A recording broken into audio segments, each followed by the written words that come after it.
What is a bot? Simply put, bots are computer programs that are designed to carry out a task.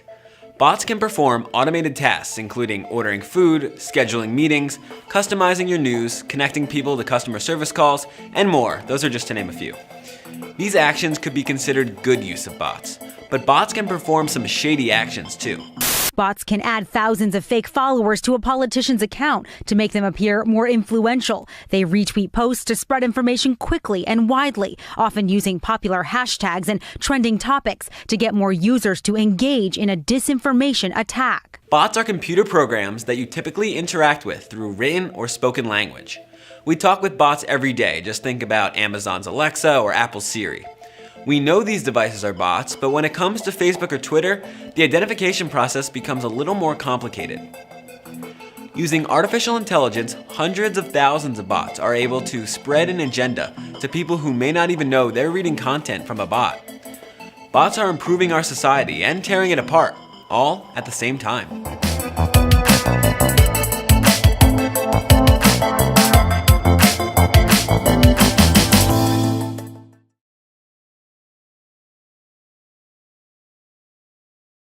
Let's look at how bots work in the real world. It's relatively easy to tell that some accounts are bots. You just have to look at a conversation between them. Trump is protecting America. He is our president. Willone tweets with a link to a Trump Christmas mug. Yeah, he sure is, says Michael. I ordered 2 of them. Oh great, I'm going to order. That would be great. We love our president, Michael ends the conversation. Bots' profile pages are lifted from places on the internet. A reverse Google search of these 2 images found that Michael's photo is a t-shirt model and Willone's photo is being used on hundreds of Twitter accounts. MFS class of 2015 graduate Aaliyah Williams had her photo stolen and used by a bot with an overlay that says Proud Republican. American Jewish journalist and New York Times op-ed contributor writes the bot con goes something like this.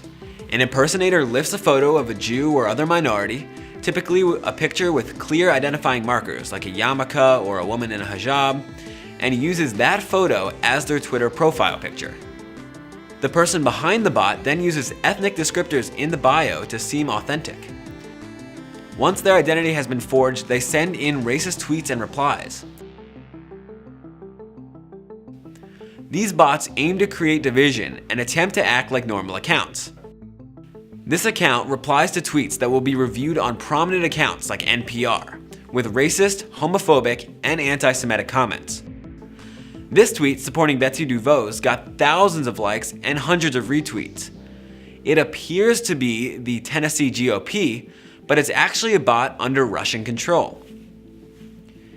In February 2018, the Twitter account was named in a Robert Mueller indictment of 13 Russian nationals. Quote, defendants and their co-conspirators also created and controlled numerous Twitter accounts designed to appear as if US persons or groups controlled them. The @10_GOP account falsely claimed to be controlled by a US Senate political party. Over time, that account attracted more than 100,000 online followers. Now that account has since been suspended by Twitter. Prominent figures in politics and the media interacted with this account or other similar bots.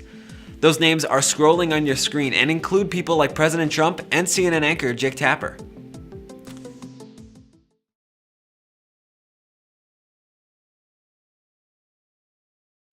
So it's very easy to create 1 or 10 or 100 or 1,000 accounts controlled by that campaign and make it look like these are just regular people who are expressing their freedom of speech.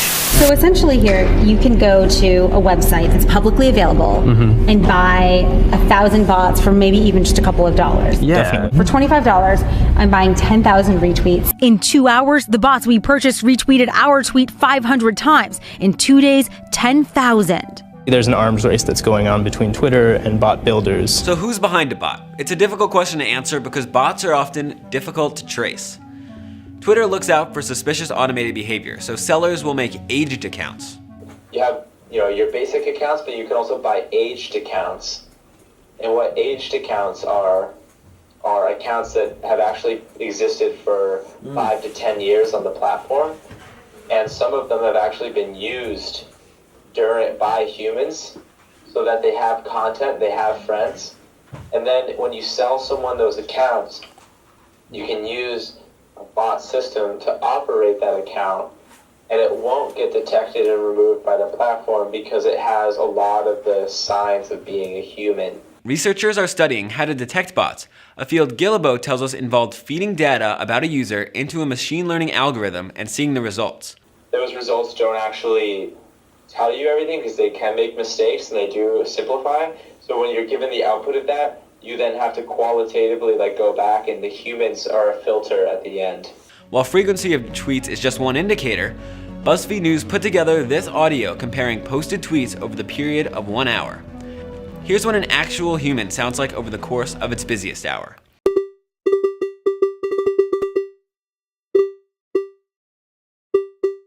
And here's what a bot sounds like.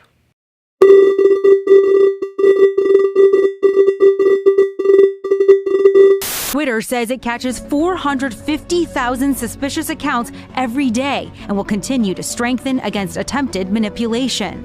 Here's Sean Edgett, Twitter's general counsel, at a congressional hearing. We are making meaningful improvements based on our findings.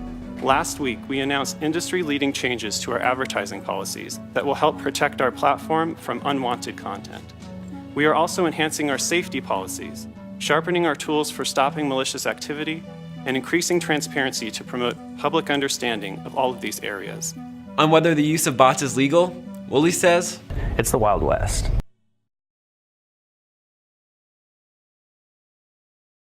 political bots are a certain type of bot that refers to a user account that has been equipped with the features or software to automate interaction with other users about politics. Political bots have been used at the local, state, and federal level.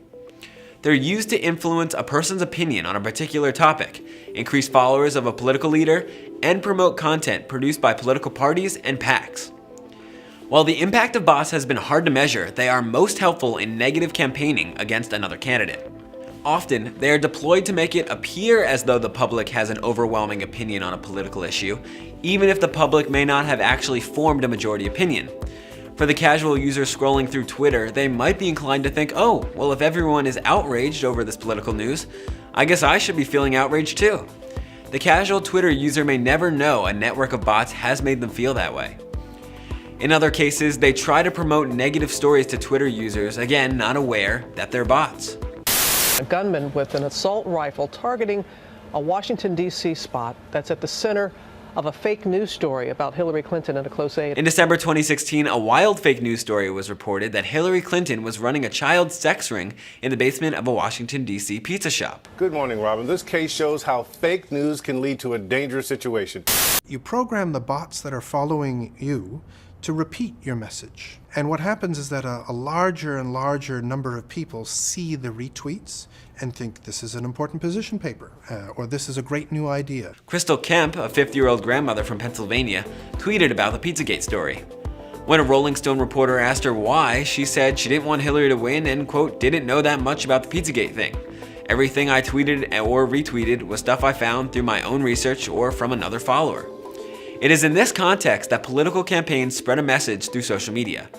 Regular people using the internet encounter articles that appear as trending because they're boosted by the thousands of bots. Those humans may repost them, not even realizing that they're shared by bots or may not be true. The whole goal is to seed and fertilize the conversation. So one of the things that the Russians did is they'll use bots to get momentum, and then once real people start following you or me, then all the bots step away. The United States regulates political communication through 1, providing the electorate with information about the sources of election-related spending, and 2, the prevention of corruption. Like any law, there's lots of specifics and technicalities, but here's the overarching takeaway. In the United States, in the context of political campaigns, the internet is largely unregulated. So despite everything you've seen thus far about bots being used for political communication, it's unlikely that political bots are legally defined as public communications under election law, meaning they are unregulated. The Federal Election Commission has regulations about public communications. For example, the FEC requires that voters be informed about who paid for ads on television. I'm Donald Trump, and I approve this message. However, the FEC has exempted uncompensated internet communications from its definition of political communications. As a result, federal law does not require disclaimer on most, if not all, communications made by bots. So why does this all matter, and what does it mean for you? Bots are prevalent and active in social media conversations, and their presence in these spaces continues to grow. The noise, spam, and manipulation inherent in many bot deployment techniques threatens to disrupt civic conversations and organization worldwide. It should be noted that researchers have not been able to identify a major political figure who admits to soliciting people through bots.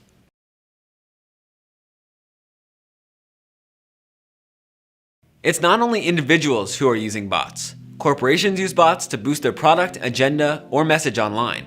Through the use of false trending, where a topic appears to be trending because multiple bots are talking about it, or through the creation of fake reviews on websites such as TripAdvisor, Yelp, or Amazon, among others.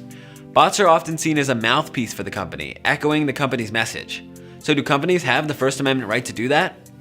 In a decision that got some backlash in 2010, the Supreme Court ruled in Citizens United v. Federal Election Commission that corporations have the same free speech rights as individuals, thus allowing corporations to support certain candidates during elections.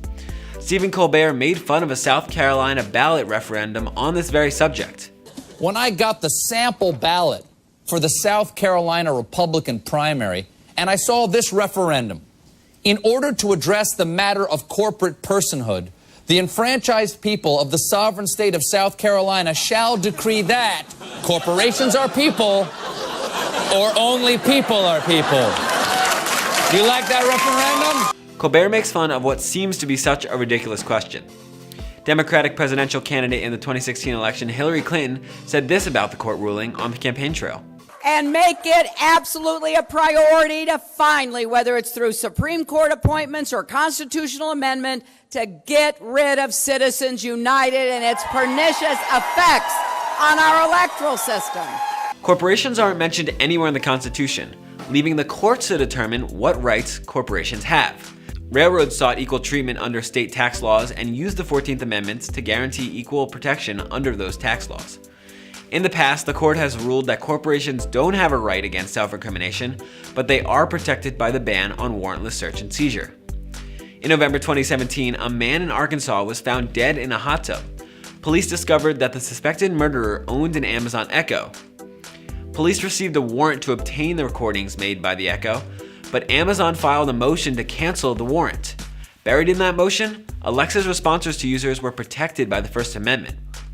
While the motion was canceled because the suspect handed over the data voluntarily, the claim was striking.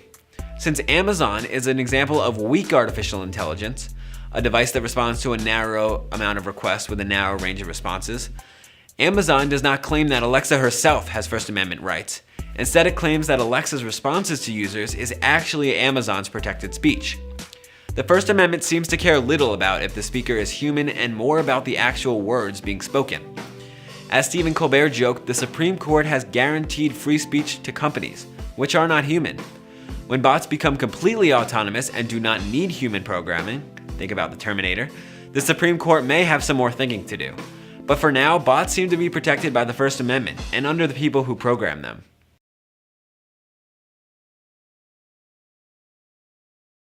An incident in December 2017 over one of Alexa's responses outraged Alex Jones and much of the far right.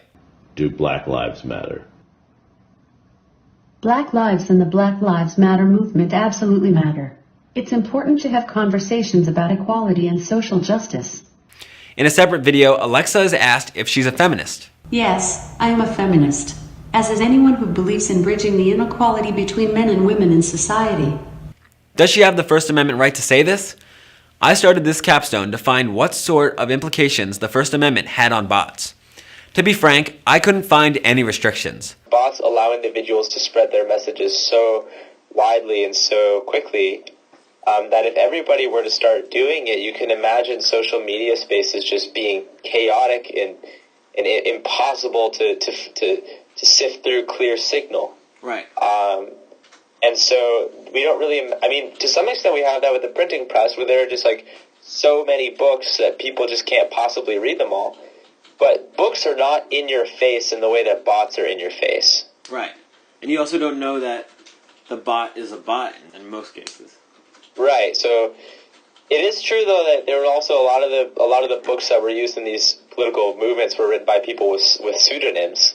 So there is kind of an interesting thing there. But you're right that bots are often deceptive in that way. While there are potential violations if the bots are from foreign agents or there are financial laws broken when these bots are purchased, the First Amendment allows people to deploy bots to do what they want them to do. And is that a good thing after 12 months? I don't know. Bots can help a nonprofit spread their message, but they can also influence a political election. What I do know is bots, both good and bad, are growing. They're entering our homes as fast as they're entering our politics, and they're here to stay.